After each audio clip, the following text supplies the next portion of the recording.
Okay, so it's 1:15. I come from Central Time, so I got to do the math. My watch says 12:15, but it's 1:15 here in Charleston. So we'll get started. We've got a pretty full agenda for today.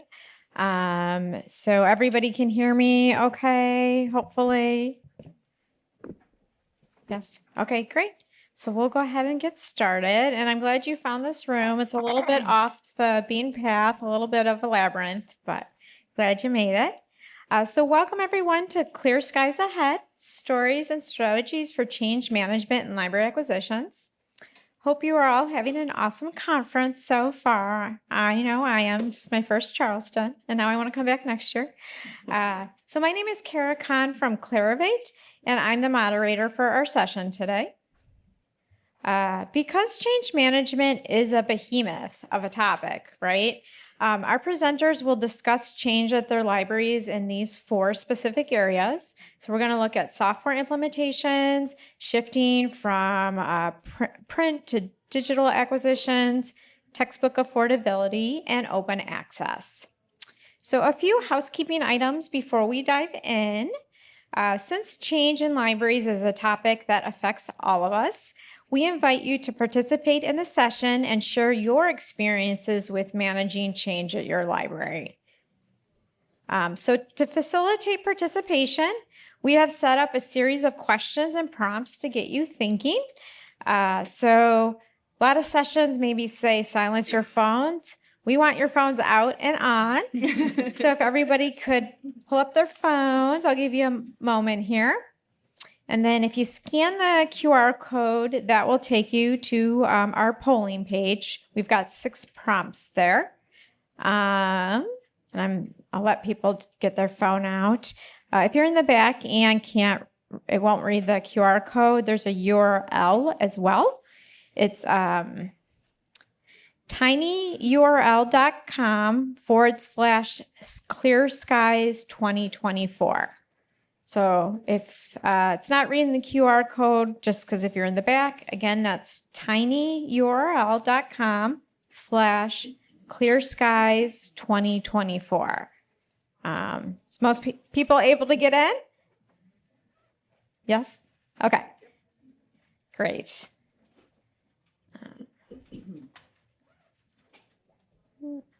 I lost my mouse here for a second.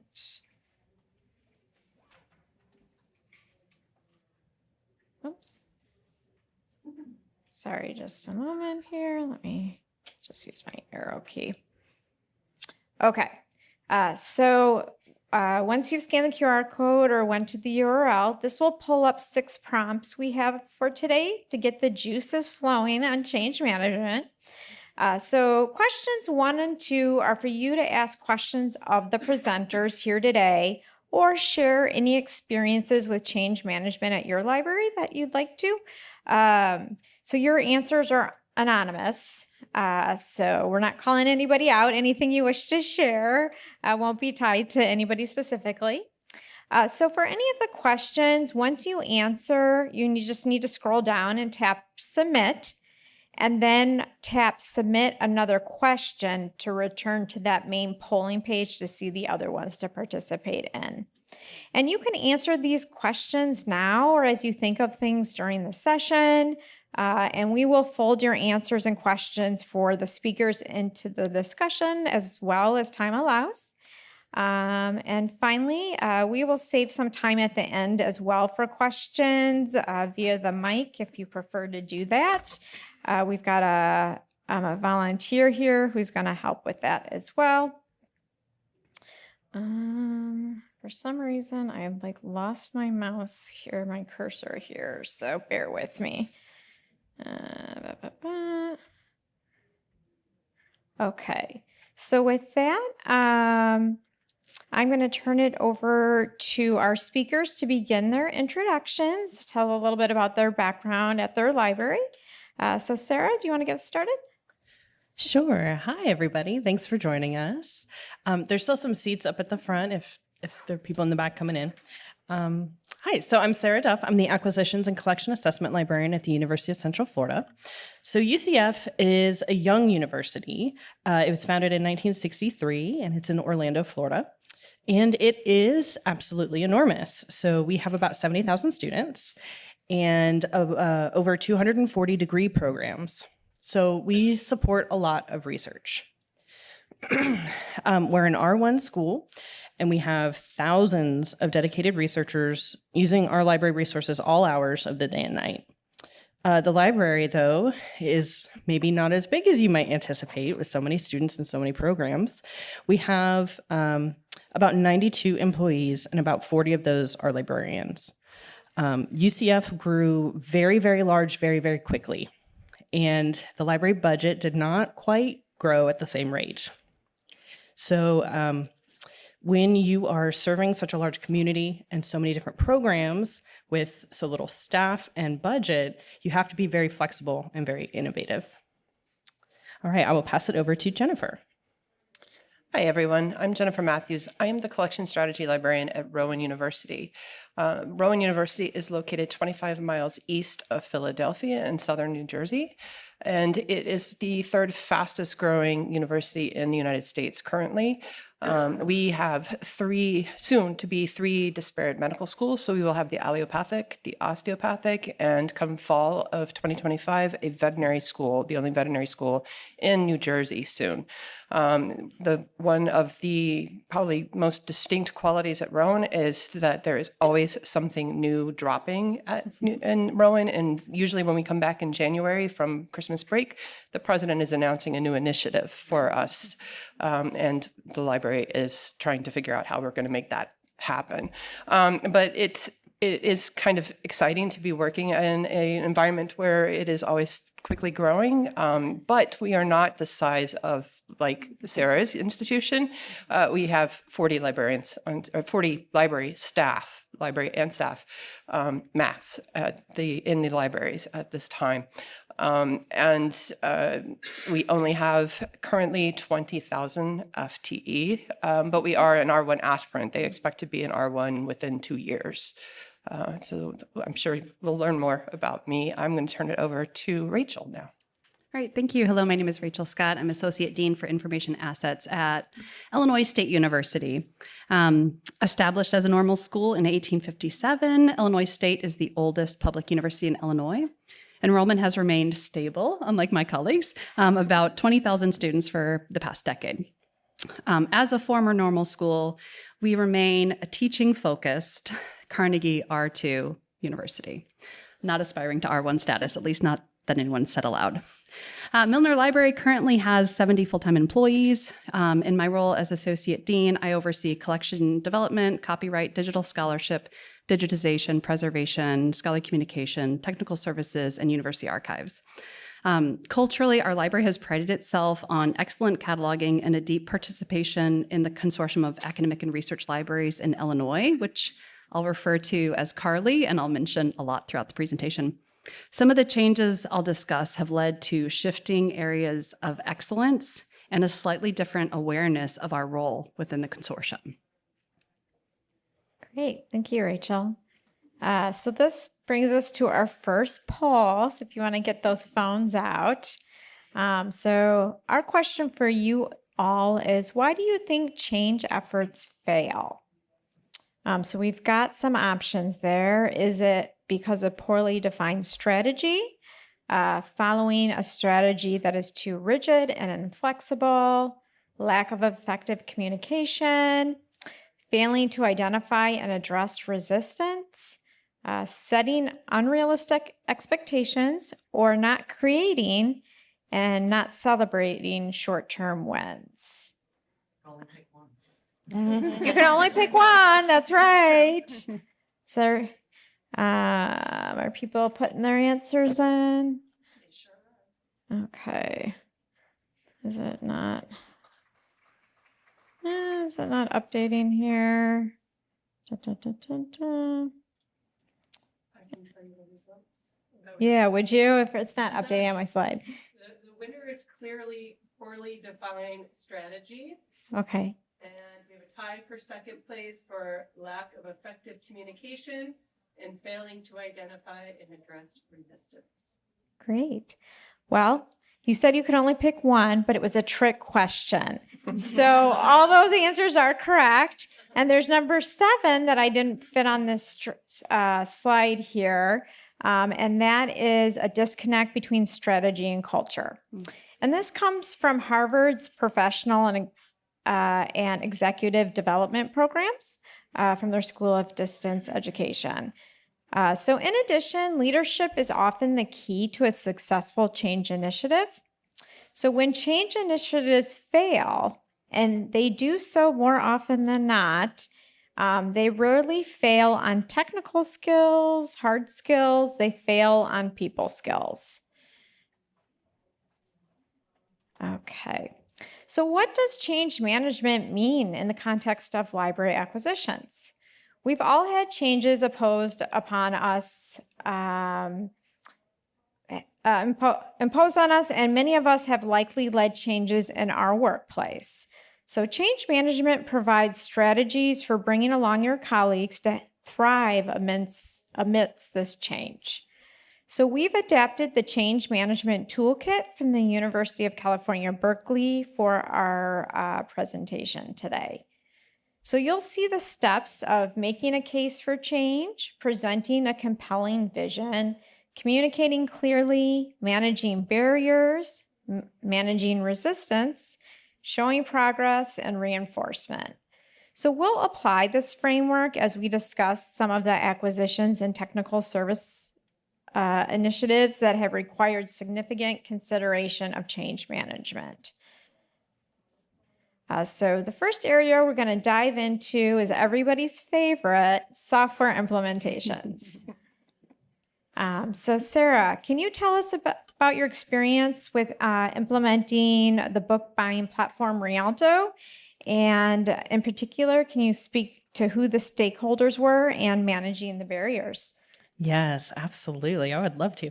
So picture it. It's 2021. Okay, summer 2021, and we go live on Alma, and everything is in chaos. Everything is a new workflow. My staff is so stressed out.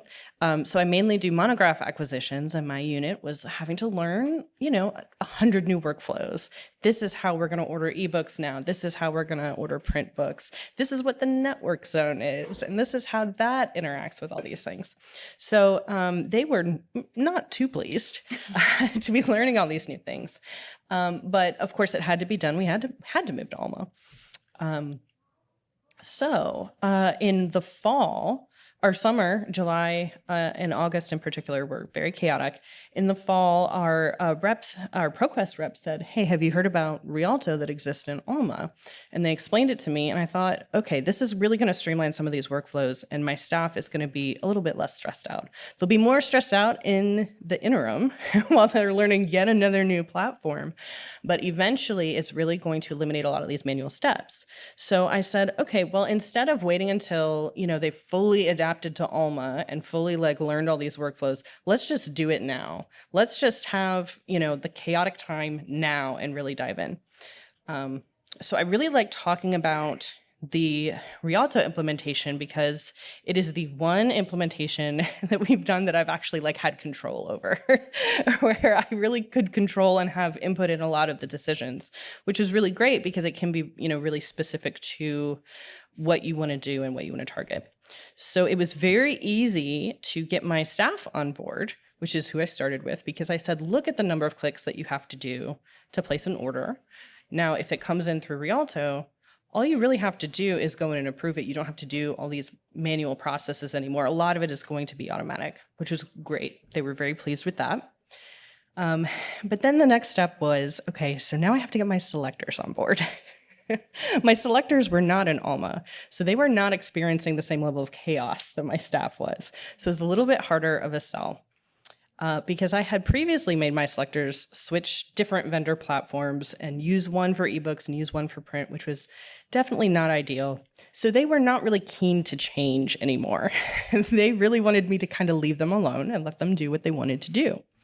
So I thought, okay, it is a stressful time. Instead of trying to manage all these selectors at once, why don't I give them an option? So I went to the group and I said, okay, you guys are placing selections right now. Do I have volunteers to test out this new platform and tell me what you think? So I got 5 volunteers who literally signed up for this. So I could kind of throw everything at them and have them really test it out for me, which was really great. So I think that really helped me in the communication piece and in the managing resistance piece, because instead of me coming to them and saying, this is what we're doing and get on board and we're doing it, I let them have a voice sort of as a unit, and I let them volunteer their time. And then once, my early adopters were up and running, they started telling their colleagues, like, look at this cool thing that I can do here that I couldn't do over here. And then I started getting, people asking, well, I want to be on Rialto. Well, why can't I be on Rialto? And I had to tell them, wait, please wait. I don't have time. It's March. I don't have time to train you for this year. Let's wait until the next fiscal year and I'll get everybody on board. But it was really great having those early adopters kind of, almost evangelize for me with their colleagues and get them on board. So it was less of me convincing the whole group in terms of allowing them to have a voice and tell me what they needed. So Jennifer, you're up next. Thanks. So I'm going to speak about our Rialto integration as well. And much like Sarah, we use the early adopter model for ours. One thing that we did differently was we really pushed the communication piece because we were just coming off an ALMA integration. We did it in 2 separate pieces, 2 separate years. And for us, we wanted to make sure for the buy-in that our communication was really transparent, really clear. Because as with our team, just like with Sarah's, there was a lot of pushback. They didn't want to have to change what they were doing, and they didn't see the need to change. And so we wanted to give them as much communication as possible. So we implemented things like an email list, our wiki, which also served as sort of a blog. We did listservs out to the entire group within the library, and regular meetings and things like that, to try to mitigate that communication piece and give people a chance not just to hear the things that were going well, but also to voice the things that they didn't feel were going as well as should be. And we think that this helped with the implementation and to manage the resistance and the barriers that were going within the process. And, that doesn't just disappear once you implement, it continues after. So it's something that continues to be managed even today. And we implemented it in 2019. So, 5 years out, we're still doing that piece today, at a lesser extent than during the implementation. But it's still important to keep going because you get new people in, and they also have to learn the system, right? So I'm going to turn it over to Rachel and let her speak. She's got a little bit different angle to go. Yeah, so Sarah mentioned that Rialto was an implementation that she could control pretty much every aspect of. I'm going to talk about ALMA implementation, over which I had zero control, which was a decision made by others before I had even arrived at Illinois State. So for context, I started at ISU in August 2020. ALMA had just been implemented across the Carly Consortium in June. And when I arrived, employees were very much in the putting out fires phase of the implementation. That was very chaotic. And COVID-19 was obviously a huge barrier to collaborative work and decision-making during this period, getting people trained and onboarded in part of the process. It's important to note, too, that so many technical services personnel were brand new to working remotely. So that played into their experience as well. Unfortunately, our case for change and vision were not very compelling locally. Carly had put out an RFP and ALMA was the decision. So what we had to focus on, because we didn't have that local vision and case for change, was the importance of the consortium to our employees and to our services. So that's where we chose to invest our vision. One of the biggest barriers was that many aspects of the previous system and discovery layer were decided and managed consortially. So Carly, with input from member libraries, implemented changes to the system.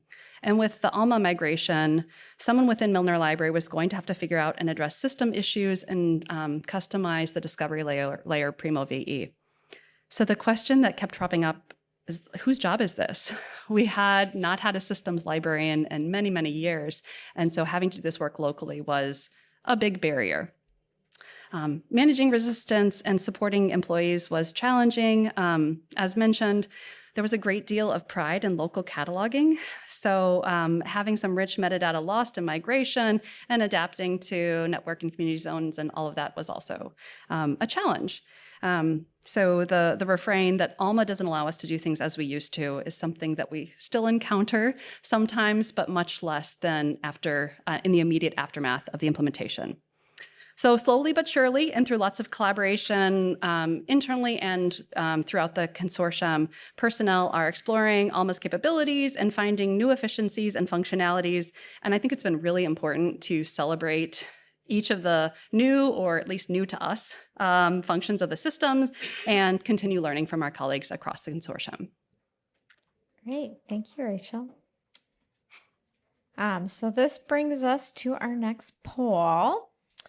So this isn't multiple choice, no trick questions here, no wrong answers, but what motivates you to buy into a change, not initiated by you, but proposed by someone else that you may or may not disagree with the change being proposed?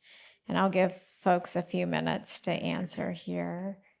And Jill, if you could share some of the responses as they're coming in. I want you to see the word cloud because it's kind of cool. Yeah, I don't know what's not updating for me. A lot of the responses are knowing why, clear direction, logic, how it benefits patrons, seeing a win in it for everyone, knowing why, an understanding of the potential positive impact. So effective communication. Yeah. Okay. A lot of consistency there. Yeah, and a lot of reasons for an individual person to need something to motivate them to buy into this change. Thank you, Jill. Oops, that's not what I meant to do. Let me go back one. Okay, so the next topic that we're going to dive into here is moving from print to digital. Jennifer, you want to start on that one? Sure. So Rowan University is probably an outlier here. We have been an e-primary institution since before COVID. They were e-primary even before I started at the university, which was back in 2016. So we've sort of been ahead of the curve on this. But, COVID sort of increased the need to even expand what we already had in the digital arena, right? So even though we had over 3 million items in digital, these things that were still in print, we needed to increase that with COVID. But despite the fact that this was a university initiative, right, faculty get even more anxious when they can't get something in the ways that they're used to getting. So making sure that we communicate just generally about when we have made a shift from a print to a digital, particularly for our humanities faculty members who already feel a little bit ignored on campus compared to the STEM areas, to let them know that, hey, yes, we have this digitally. No, we have not thrown away your print. It is still available. You can still get it. Is really, really crucial on campus. And working with them directly and making sure that we understand their needs and that we're still going to buy their things in print if they want it, right? And make sure that they know that the library at least doesn't feel that they're ignored and non-existent on campus. And that we are also demonstrating that we are also trying to make sure that the students across campus are able to access the materials that are available. Because Rowan in particular has a very large contingent of first gen. We're considered a first gen forward university. And we also have a very large contingent of students of various disabilities that self-recognize as disabilities, among just general nature of wanting to make sure that all of our materials are accessible, right? So we also want to make sure that we're not just buying things to buy them and then no one can actually use them in the way that they should be able to use them. So that's also a concern. And so not just making that transfer and then just setting and forgetting, right? So I'm going to turn it over to Sarah about their efforts. All right. So at UCF, we have finally run into the major space issues that I think probably most libraries have run into in the past decade. So we were print preferred for a long time, mainly due to budget issues, because in so many cases, the print was drastically cheaper. So we thought, well, we can maximize the number of titles we're getting. And, we don't have these space issues. Well, ha, ha, ha. That came back to bite us.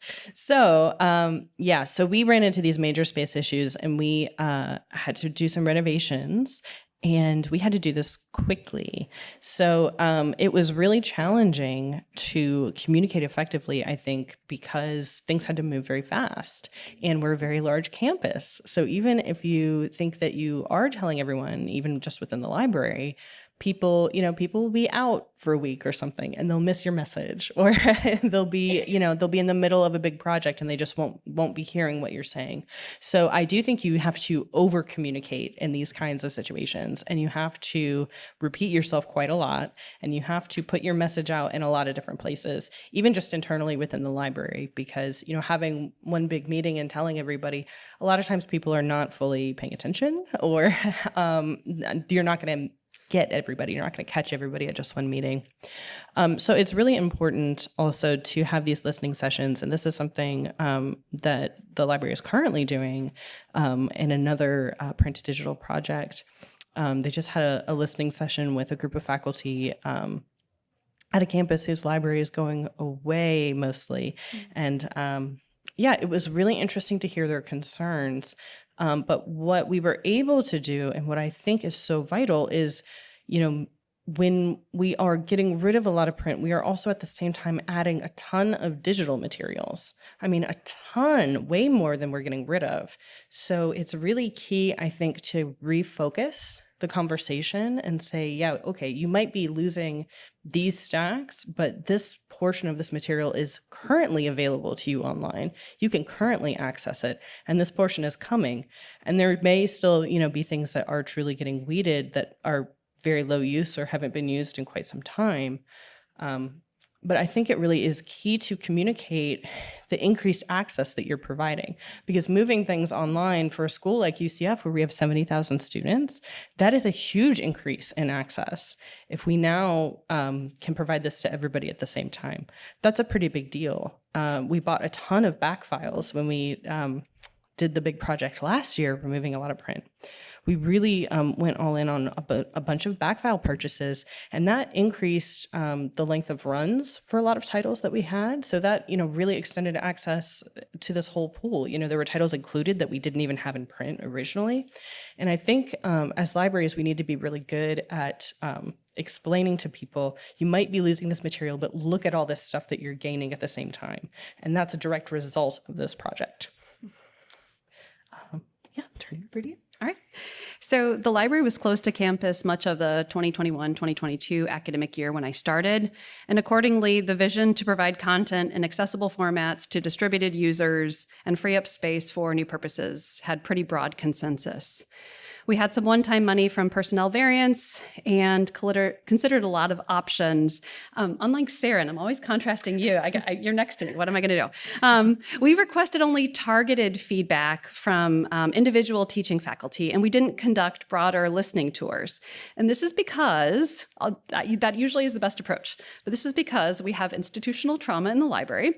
So historically, librarians had not been defended for weeding and deselection and reformatting projects. And this forms our approach of making decisions internally related to weeding and reformatting before announcing them as a fait accompli to campus. So even with strong alignment to the vision, there were some barriers. You all know that weeding is labor intensive and requires very careful planning and execution to make sure that all of your systems are accurately updated. We had some conversations about the actual cost of housing physical materials and all the space they take up, because we had to assuage certain of our stakeholders who are concerned about buying materials twice, even though they were discounted because they had been bought in a different format. So in this case, managing resistance was mostly a matter of addressing concerns about format preferences. Milner Library had conducted a study previously that documented a preference for print, and we've had to reiterate that COVID-19 lockdowns and increased distance education programs, among some other factors, have shifted thinking about formats from ideal to better than nothing. Which is sad, but I think resonates on my campus at least. So most users are entirely pleased and eagerly integrate digital materials into their courses. If only we could get them to link to this content instead of just uploading the PDFs, but that's a side rant for later. Great, thank you. So next we're gonna take a look at textbook affordability.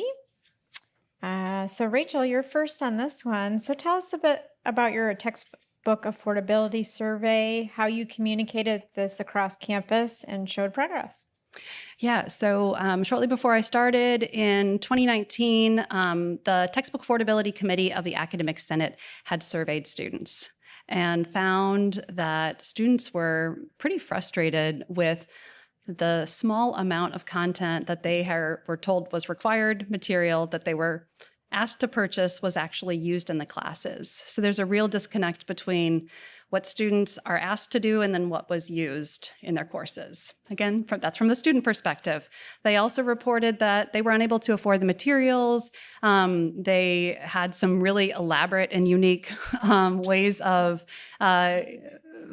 considering different sources, sharing materials, delaying them, going without picking up extra shifts at work. So they were really struggling. And so when I arrived in fall 2020, we got together in the library to see what we could possibly do to begin to address this in a more systematic way, right? Because we know that we have faculty on campus who are doing great, thoughtful work, adopting OER, writing OER, but at Illinois State, we are very decentralized and no one is told what to do.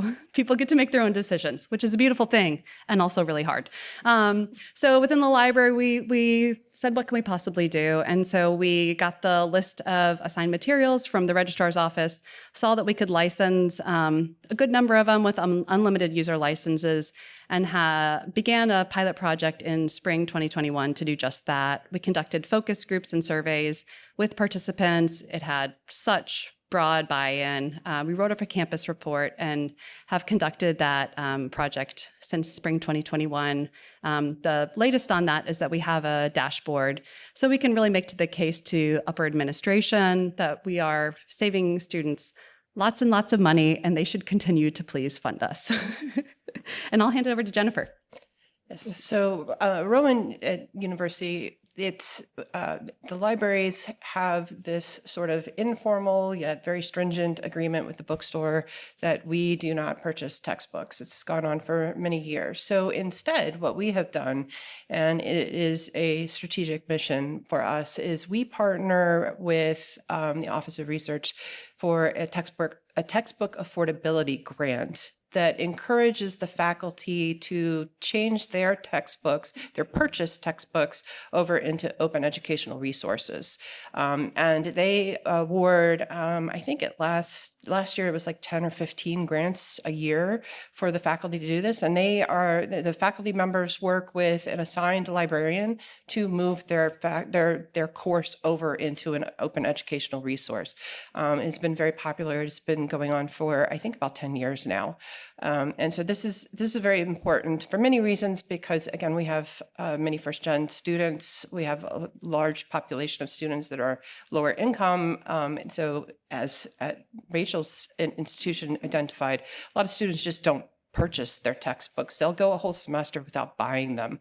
And that, of course, affects their sustainability at school. They'll drop out for that precise reason. We have many surveys that say that that was the reason why they dropped out, that they couldn't make it. So this is important for that reason. And we also have many surveys afterwards for the courses that have implemented these open educational resources where the students were actually way more successful. So it's important for the institution as well as the libraries to make sure that these are completed and implemented and move forward. So that's what we do. And I will change it over to Sarah and her strategy. Sure. Hi. So we were really lucky at UCF in that we had a library administrator, we had an associate dean who was very, very passionate about this topic. And there was a lot of resistance, I think, campus-wide to textbook affordability programs, resistance from the bookstore, resistance from, various communities that were sort of like, well, but the students are buying those anyway, so why should we give you money to buy them? That doesn't make any sense. And she really had to fight some battles. But she was extremely passionate and a very effective communicator, and she really made the case to the provost. So she, picked her battles and she picked the right audience, and she really got him on board to the point where he funded a librarian position dedicated to textbook affordability, which, yes, is shocking. So we ended up getting a lot of support for this in that sense, but we did not get monetary support for materials themselves. So that was another sort of wrinkle. But after, so this library administrator has since retired, and we have a dean now who was able to get funding for Leganto. So even though we didn't have maybe funding for the textbook specifically, Leganto is a piece that can kind of help us bring in those collections and really helps, I think, with the communication part. We are still fairly new to Leganto, so I can't really tell you necessarily specifics. And also, I'm not the Leganto librarian, but I can tell you who he is if you want to talk to him. So I think this was really, really key, is having the right people be able to make the case for change to your school administration, not just the library administration, but the university administration, because the provost now has an initiative related to textbook affordability. Oh, interesting. So it fits right into what the library has been trying to do. And now we can really align ourselves very smoothly with these goals that the provost has. So that has been really key, is kind of really demonstrating how the library is lining up with the university and where the university wants to go. Of course, there's never enough funding, so that's always going to be a problem. And of course, there are going to be problems sometimes, explaining what can and cannot be a library ebook, and getting faculty to switch to library ebooks and that sort of thing. You'll always run into those kinds of problems, but it's really great to give faculty the options and make sure they know what we have available for them. And something like Leganto is very helpful, but our textbook affordability librarian does a ton of work in explaining all this to people and doing a lot of outreach. And someone can come to her and say, okay, I want my students to have a zero-cost textbook, but this is the book, this Pearson book is what I have, or this McGraw-Hill book, this is what I teach from. So she can really educate them and show them, okay, well, that's not going to work, but these are the other things that we can do, which is a lot of work. But the outreach and the communication is very important. And then she does a lot of heavy lifting too on communicating the ROI and the student savings, which is absolutely vital. You have to get that word out. Great. Thanks, Sarah. So that brings us to our next poll. And those of you that are standing in the back, we do have some seats up front if you would like to sit. I promise I won't bite or call on you. I just wanted to mention that if you're tired of standing. Okay, so our next poll here, if you got your phones out, so this is question number 5 on the poll site. What could celebrating short-term wins during your change management process look like at your institution? So some ideas could be expressing gratitude, highlighting milestones. My favorite, pizza party. I like a free lunch. That always keeps me motivated. Shout outs or verbal praise, maybe a team happy hour or something else. So I'll let people take a moment to answer. Again, that's question 5. And Would you Right. like the drum roll? It is Yes. shout outs or verbal praise is by far the clear winner. okay, interesting. So I guess I'm the only one here in the room motivated by food, but but shout outs and praise are wonderful as well. So thank you for sharing that. Okay, so finally, our last area to dive into is open access. So Sarah, tell us a bit about open access at UCF and how important the communication piece was and how you managed those barriers. Oh, I would love to tell you how we managed those barriers and how hard communication was. But I think, and I hope maybe other people are in the same boat, but I feel like we are very much in the midst of this change. We are not through to the other side yet. We are still figuring out a lot of this. And I think we're still in a lot of the managing barriers stage or managing resistance stage, or maybe we're even stuck in the vision stage.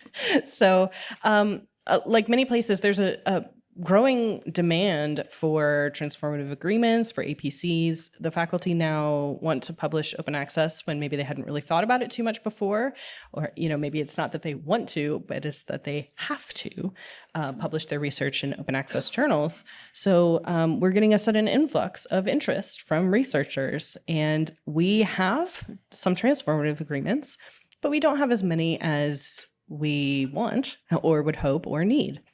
So there's a lot of figuring things out and a lot of cross-departmental communication and a lot of figuring out, okay, whose job is this going to be? Who's going to manage this? Also, who's going to fund this? Where is this money going to come from? Because right now we can only really add these agreements if it's cost neutral. Or if, say, we can get the Office of Research or someone like that on board to fund these sort of things, because we don't have the slack in our budget, in our collections budget. But something has to give. We have to do something. So we are really communicating a lot, especially with our scholarly communications librarian, who is excellent. And she's done a great job with fielding a lot of these questions from researchers and explaining to them, why we don't just have all of this up and ready to go, why every journal doesn't just, fall into these agreements. And she's also done a really great job showing the progress. So she put together a LibGuide, and she can send this out when she gets requests and says, okay, here's what's currently, free to you, essentially, to publish open access. So you really do have to keep the lines very, very open, because she's not in my department. She's not even in my division. So we have to hold ourselves accountable, basically, to remember to include her and loop her into these conversations, and vice versa, that she can keep us informed. So we have to have these regular meetings and really keep the lines of communication open. Over to you. Yeah. So historically, conversations about open access on campus have shown that there's a lot of skepticism, and there have been some pretty vocal opponents that have dominated conversations about open access historically. In 2013, the Illinois General Assembly asked public universities to form task forces to establish how that specific university could further open access goals. And the task force at ISU was like, no thanks, we choose how we publish. And that was the end of that.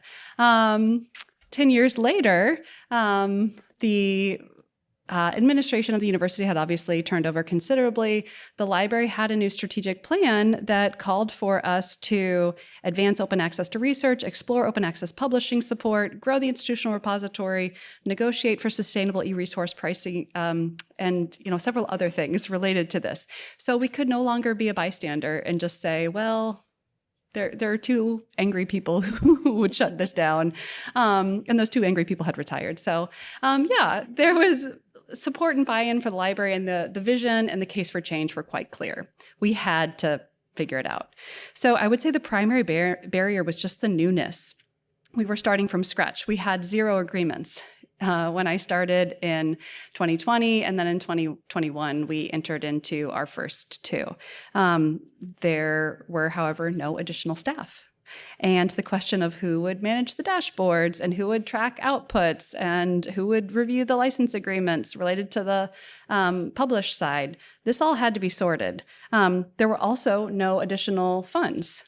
And so we've had to limit a lot of our work to agreements that are cost neutral-ish. So confusion about open access is certainly another barrier, both within the library and across campus. And fitting open access workflows into other duties as assigned is a challenge in an environment in which the state classification system dictates a lot of what's in specific position descriptions. Managing resistance at the campus level has related to confirming that authors will retain their choice, that the library is not impeding their intellectual freedom or their decision of where to publish, the publication venues, any of that. They have complete autonomy. We are not overstepping. And managing resistance within the library just requires that we focus on the alignment with our strategic plan and the positive outcomes of the agreements. We've increased publishing from 3 open access articles in our first year to over 60 so far in our third. So I think the trajectory is easy to celebrate, and it helps reinforce the meaningful work that we're doing on behalf of our campus authors. Jennifer. My turn. So Rowan is very fortunate because our provost saw over a year ago that open access was necessary with the OSTP mandate that comes in January.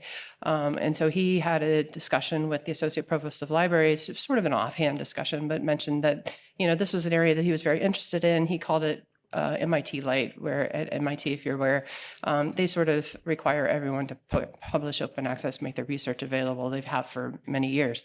And so my boss came back and mentioned this to me. It happened to be in the middle of a year where I had to renegotiate all of my contracts anyways.